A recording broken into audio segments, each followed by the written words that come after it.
education concerns itself with a search for truth. Not simply the truth about the universe, but the truth about ourselves. It's about seeing others and ourselves as they are, and not as fashionable trends projected. And that's the kind of search first kindled in this school that motivated your lives and motivated your work. And what we celebrate today, in the 400th anniversary of this school, is not just the 400th anniversary of the school itself, but the progress of education in Cowbridge from 1608 to 2008. From the original free school, as it was called, to the comprehensive schools that carry the banner red of education in our age. We owe it to our children.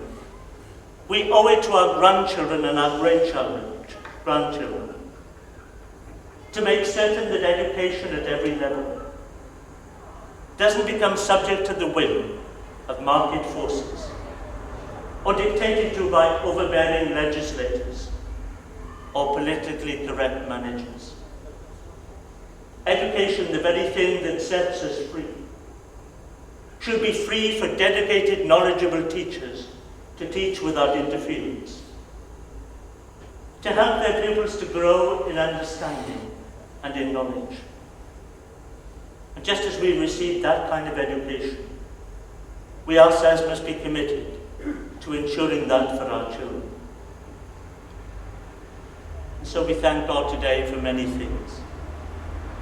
For 400 years of education in this town, for the memory of all who touched your lives, not only in this school, but still today. And for all those involved in education, from the smallest nursery school to the biggest university. I pray that these values may be allowed to flourish, that education might open children's minds, not only to the world, but to themselves. Because that is the heart of education, of which Jesus spoke, that the truth will set us free.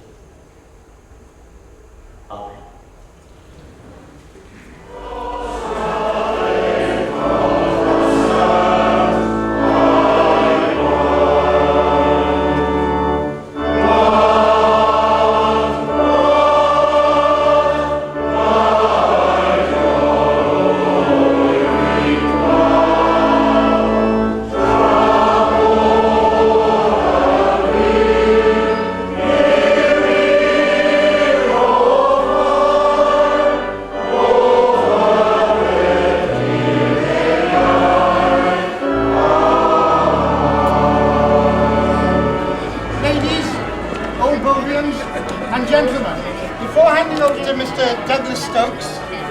I've been asked to say a few words.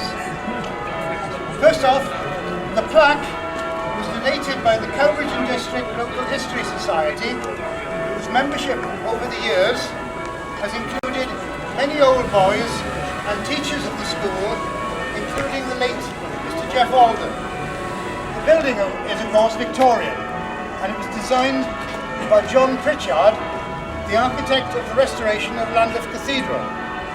It was used, as you know, by the grammar school until 1974, after which it became a youth club and for a while was used by the new school.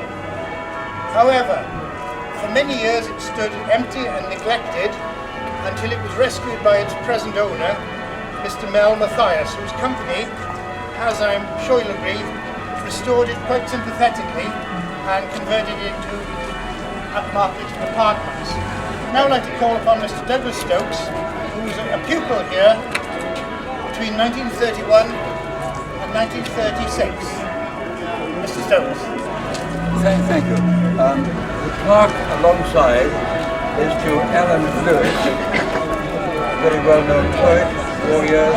I actually knew Alan Lewis, although I was a in the second form, he was in the sixth form, but I remember him and I spoke to him on one or two occasions, and I've admired his work all the years.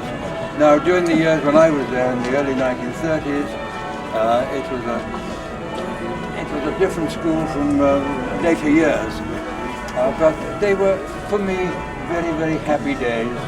And the person I remember most, of course, is Richard Williams, the headmaster.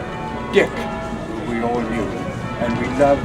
He was a great disciplinarian, but he was true and he was just. And my days in the school, I'm happy to say, were very, very happy days. And I'm happy to keep my association going with the school and the Old Boys Association, and it gives me great pleasure to speak to you all today, and I thank you most warmly for listening to me. Thank you.